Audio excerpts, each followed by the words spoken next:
You're amazing, Marina. Oh, no, thank you. Or are we going to do hip bending first? How do you guys like doing the lower body? Like, do you guys find that it's easier when the person's on a dummy? I mean, on a bed. Yeah. Prompts. Yeah, probably. Okay, what could we do? We could do hip. Yeah, just lie down. Okay. Okay, don't let them. Okay, I guess I'm gonna have to palpate like this if you don't mind me going over.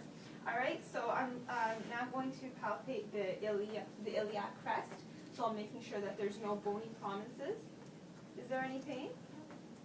Okay. Now we'll take one leg at a time. So I'm palpating along the femur. I'm looking for any bony prominences, any deformities.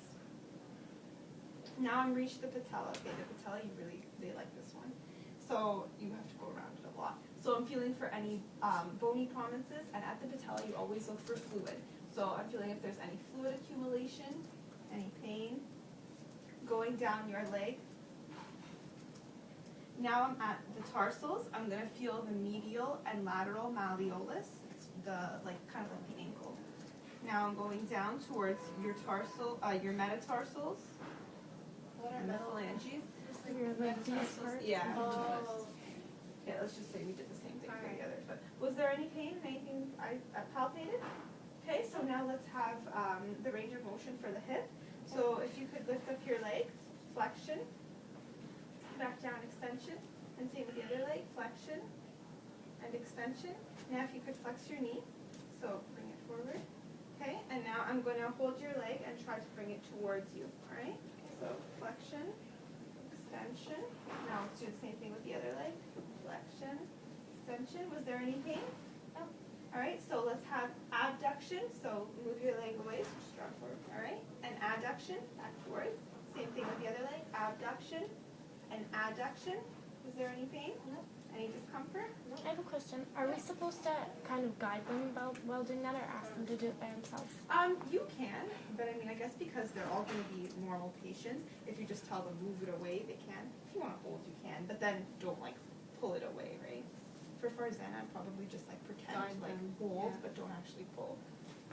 So what else do we have to do? There's the rotations. Oh, internal and external. Did she do like flex and extend her actual knee? Is that what we have to do? Yeah, I'll ask her to do that maybe when she stands up because it's easier. All right, so now let's have internal and external rotation. So if you could flex your knee, so just forward like that.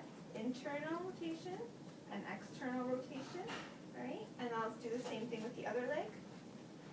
So internal rotation and external rotation.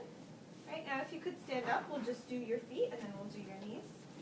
Oh, don't forget to do resistance with the rotation. Because the tutors Oh, said yeah. that they might be easier to just do it as we go along. So when you say internal, Yeah, okay. and So we'll do resistance, yeah. do you want me to go No, back no, down? don't. You guys know how to do resistance, right? Oh, so could you stand up on the floor? Okay. Okay, so now let's do your knees. So flexion, bending backwards, and then extension, flexion, and then extension.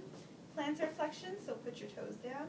Dorsiflexion, same thing with the other leg. Plantar flexion, dorsiflexion. Inversion, bring it towards you. Eversion, put it out. Inversion towards you. Eversion, put it out. And then again for resistant motion, it would be like push down for the knee. So she would if she had her knee forward. That's where I feel like you would be sitting on the edge. Yeah, you could sit on the edge and then what? So push forward, I guess. We can do that, like extension and kick then back. There you go. And then could you just do inversion and eversion there too? Yeah, you could. But for dorsal and plantar flexion, you could even do it like that. But I guess when you have it on the floor, it's just really like plantar flexion, dorsiflexion. It's just easier, I guess. And then you have to go through the toes, right? And then do each toe that one thing. Yeah, well, just when she was lying down, I would just sparrows. What are you guys doing? We're doing lower body MSK. Why aren't you guys doing it on each other?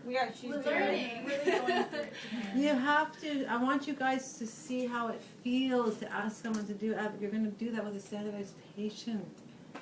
You have to know, how do I get my patient to abduct and adduct, to flex and extend?